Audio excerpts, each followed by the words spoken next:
Hello, it's Nadia from Molten Imaginings here, and welcome to another video. Today I'm going to be showing you 5 tips on how you can improve your encaustic wax painting technique. I've been painting with encaustic wax for 15 years now. I started when I was at school. Soon after, I got my encaustic wax starter set for Christmas, which is a fantastic way to get started in your own encaustic journey. If you would like to purchase one, I will leave a link in the description down below. In fact, I still have the first painting I ever made at school. This is called Venusian Sea. It's just a really rough, trying out strokes and colours and patterns, and I just mounted it on this little card here, and I was really happy with it, even though it's a bit of a mess and I can see how I would improve it now, which is what we're going to be doing in this video.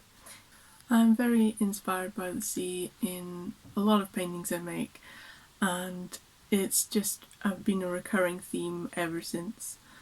And so I'm going to be repainting this in my more mature style and see where it goes. So to prevent you having to wipe off your pictures, it's a good idea to plan first.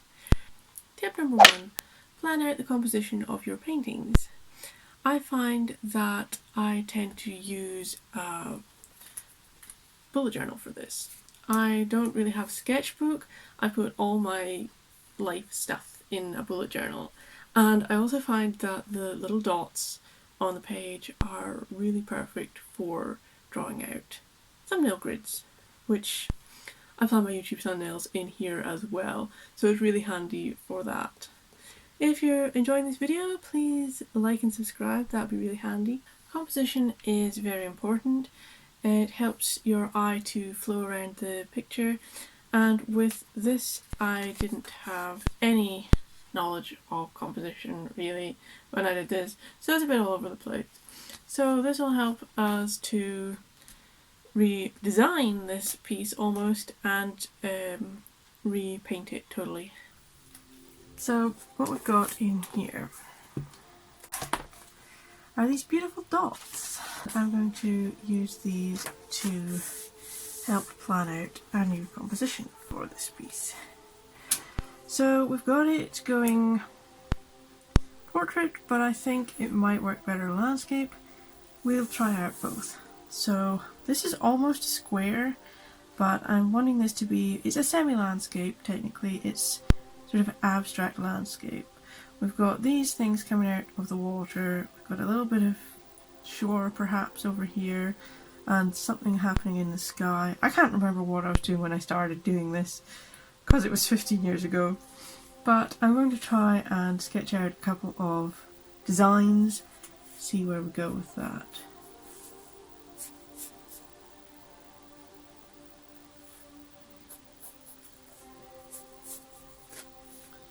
This is useful if you're wanting a particular ratio of design, so you can measure out the dots.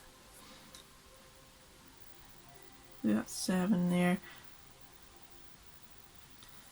7 by like 5.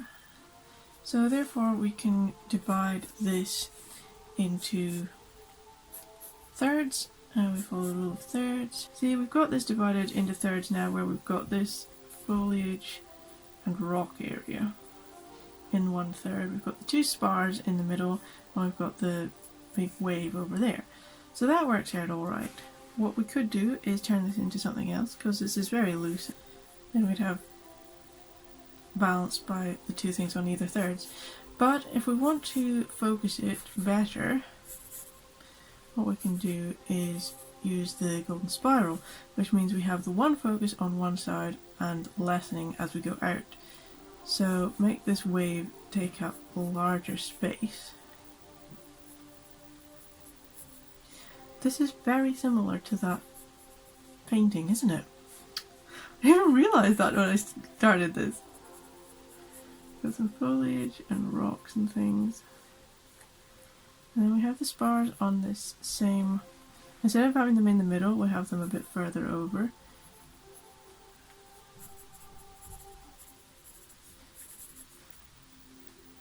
So that's the ones we've got. Landscape. Try some portrait ones, see where that goes.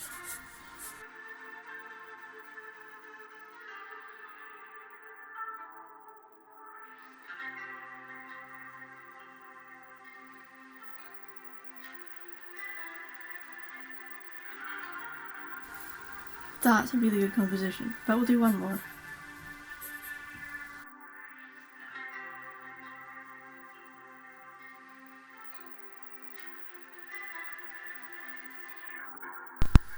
So now we have some thumbnails roughed out. Tip number 2, and that is before you even start painting, another thing you need to do, which is choose a colour palette. And I've got my waxes here. It makes sense to choose quite a small colour palette because then you don't get carried away. So we're going to choose 3 colours very similar to these ones. Actually, even just one colour works really well with Encaustic because of all the tonal variations in wax. If you want to see me do a monochrome painting using just one colour, leave a comment down below, and that's definitely something I'm going to be considering. For now, I would choose 3 colours similar to these ones. This is probably the colour I used for that. I'm just going to test these quickly. No, it's a nicer purple. It's a slightly bluer purple, that, which I might go with. And then we're going for a green. This is more of an evergreen. Yeah, that's very similar to that. Green and purple go fantastically together, and that's just because they are opposites on the colour wheel. I'm going to use this nice warm yellow. Instead of that limey green, I think this would tie it together a little better. Or we could use a lighter yellow or an oranger yellow. This is an oranger yellow, which actually works a bit better there than that one. So that's our 3 colours, and now let's get on with the painting. Tip number 3. When you're painting, always paint from the sky to the foreground. This way you build up in layers as you're going. I'm going to start this off with yellow for the sky so that we can see this in action. Now we go in for the green for the waves. That's quite a lot of green. And for the waves we go in this direction, sweeping the iron along. I do a little bit more wax on there because this is most of the painting. Now I've got this green sea going on. I could work into that a little bit more. I think we could do with a little bit more wax, so let's do a few more strokes with that.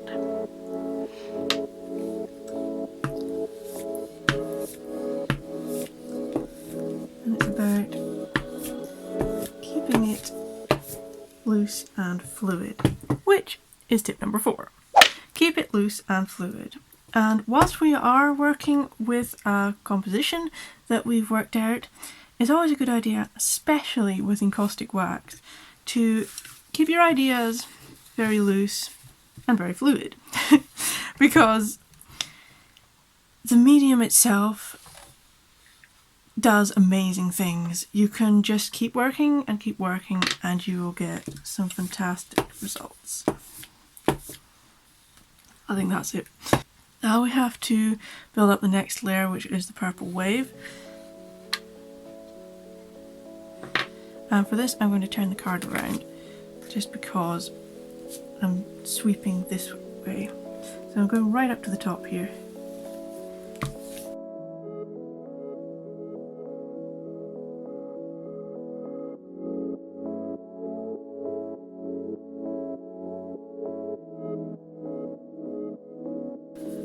Now this area here is looking a little bit messy, so I'm going to wipe that back with a tissue.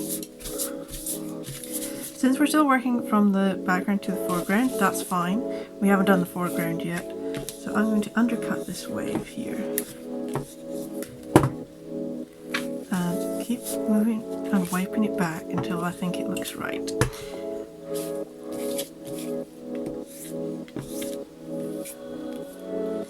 need a bit more wax because I've wiped a lot of it away. You can see it's getting quite subdued, which is not a bad thing. One technique which is really fantastic, and that is when you actually completely run out of wax and it turns into this interesting dry brushing effect. That's almost what I was getting there. Now I've wiped that back whilst it was still hot. We're needing to add a little bit more of the green to the foreground area.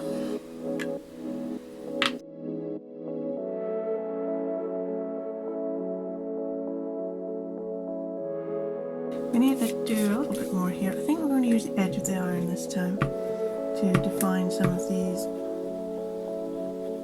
Just define the edge of the wave.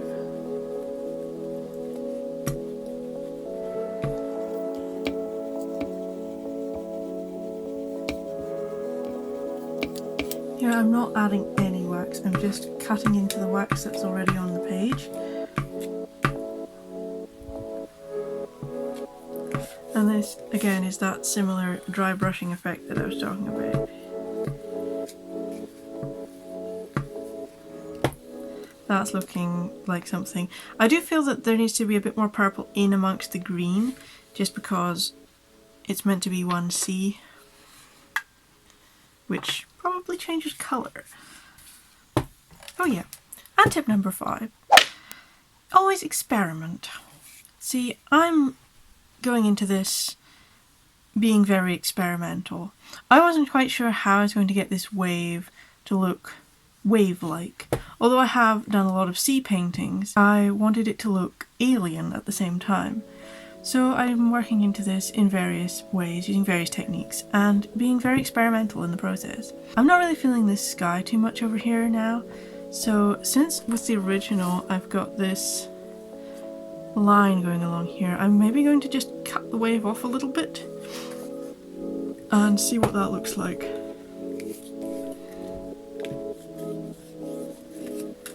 That looks a bit better.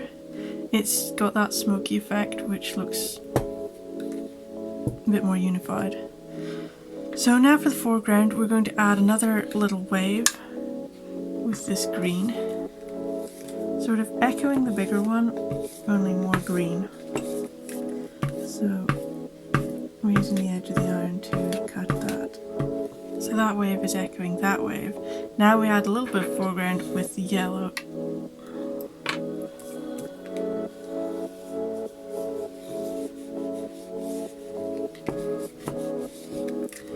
Which isn't showing, so we're going to make it purple instead.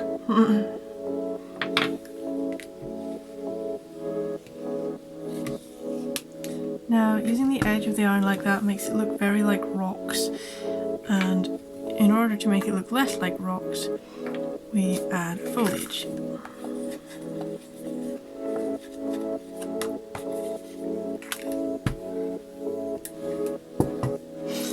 This is looking interesting. We haven't added our focal point yet, which is the pylons, so we'll put one here. I must have used the edge of the iron like this to make it look like a pillar or post.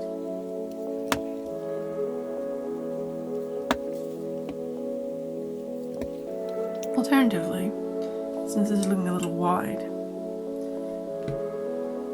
we could turn this into a Venetian.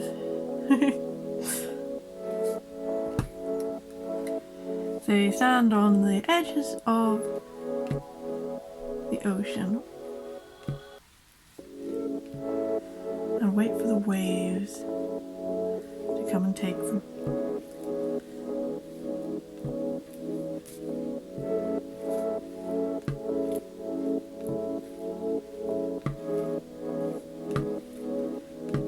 Since I'm not using the stylus here, this is very rough. If I was going to define it a little better, I would use the stylus, but that isn't fair because I only used the iron when I did the first painting. Now I don't know what happened to his legs, so we're going to add a bit more foliage there.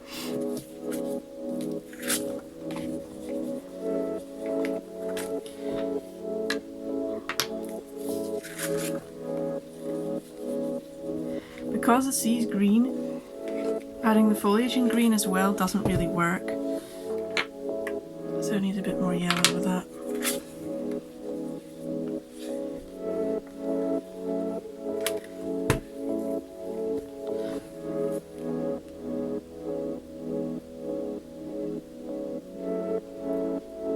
Just work into this and sort of define it a bit. An eye. Does he have spiraling hair? Could define a chest area a bit more, because these I think are arms coming backwards. And we deviated rather a lot from the original composition, I would say. It's not too bad, it's similar, it does have a similar composition. Oh, we've got something that should be way out there, the little tiny spar. Should we add the tiny spar in the distance? That might provide something. But it doesn't need it, because it's a totally different picture now.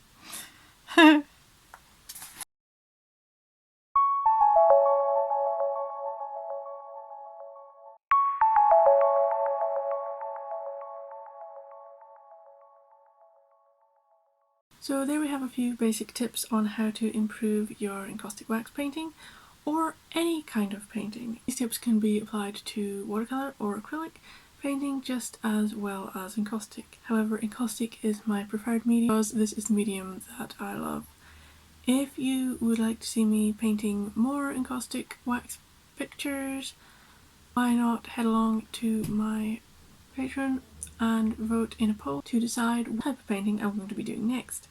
You can also support me for as little as £3 and you have your name at the end of this video. Thank you very much for watching. You don't fucking stay put! You know, I could... A pajama... A pajama...